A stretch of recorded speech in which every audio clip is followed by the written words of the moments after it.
Top 6 answers are on the board. Ito, kasabihan to. Base sa paniniwala, iba-ibang sinasabing dahilan. Ano raw ang mangyayari kapag natulog kang basa ang iyong buhok? Carl, Lalabo ang mata. lalabo mata. Naririnig natin yung sinasabi sa atin ng ating mga magulang parati na nung bata tayo na baka lumabo ang iyong mata. Oo ba yan?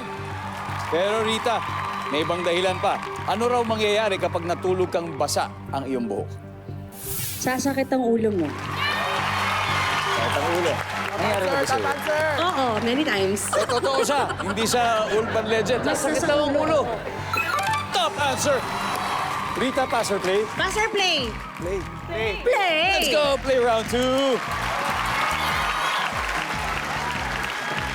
Brianna, ano raw ang mangyayari kapag natulog kang basambok? Kakasakit. Magkakasakit. Iba yung sakit ng ulo. Ito baka fever, yung sinasabi. Opo. Magkakasakit. Yo! Anthony, ano raw mangyayari kapag natulog kang basa ang buhok? Magkakaputing buhok. Ano? Hindi nga. Sabi. Ako ngayon ko lang narinig yun. Survey says... Good answer! Wow! Meron. Khalil, ano raw mangyayari kapag natulog kang basa ang iyong buhok?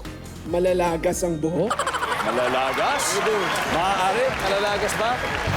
Uy! Rita, meron pa tayong dalawa. May dalawa pa tayo. Okay, mangyayari kapag natulog kang basa ang iyong buhok? Hindi ka makakatulog. Kasi basa.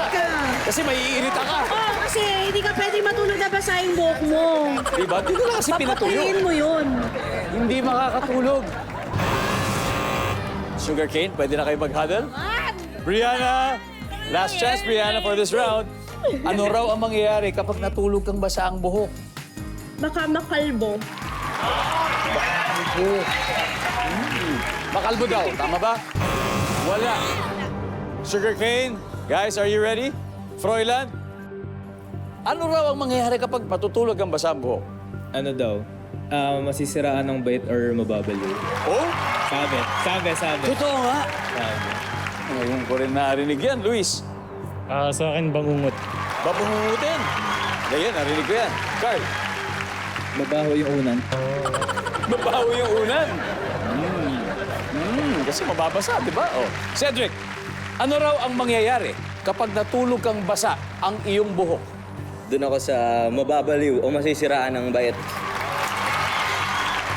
So, ang tanong, ito ba yung nasa survey?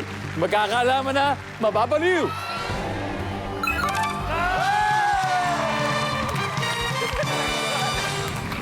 Dikit na dikit ang score, 80 points and 84 points. Eto, medyo nakakabaliw na makakuha ng 5,000 na instantly. Sagutin lang ang tanong na to. Sino gusto makakuha ng 5,000? Why not? Let's go! Let's go! Oh.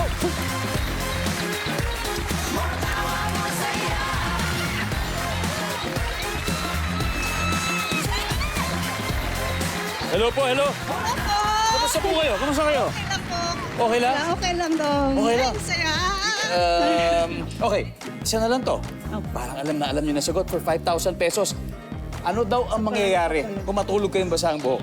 Siyempre po, pagbasa, di, mababasa ang unan. Oo nga naman. O, di ba? Simple lang.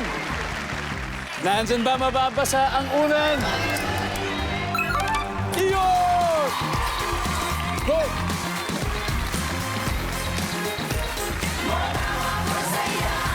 Congratulations! Oh, huwag matutulog ng basa ang buhok, ha?